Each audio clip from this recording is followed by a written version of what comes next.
laisvė iš tiesų yra labai slidi savoka. Yra tam tikri žmonės, kurie sako, kad laisvė yra tas. Yra mokslininkai, kurie sako, laisvė yra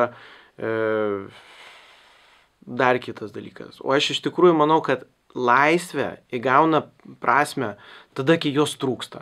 Tai tada, kai jos neturim, tada, kai mes patiriam kažkokius apribojimus savo kailį, kai mes negalim tikėti to, ko norim tikėti, kai negalim pasakyti tai, ką mums reiktų pasakyti. Ir dėja, aš iš tikrųjų negaliu kalbėti apie laisvę, nes man gyvenime jos per daug netrūko.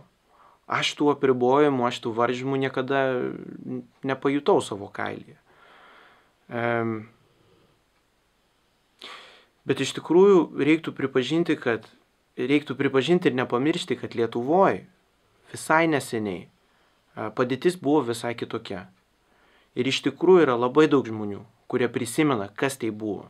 Neturėti tos laisvės, neturėti tos galimybės, pasakyti, tikėti, elgtis taip, kaip jiem priklauso. Ir aš manau, kad kovo 11 dienos šventė turėtų būti jų.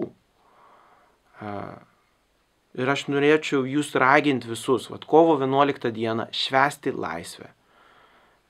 Ir neleisti kitiems žmonėms, kurie turi kažkokius keistus politinius ar socialinius įsitikinimus, sugadinti šitą šventę mums visiems. O ypač tiem žmonėm, kurie ir kovojo už laisvę ir kurie dar iki šiol prisimena, kas yra gyventi be jos.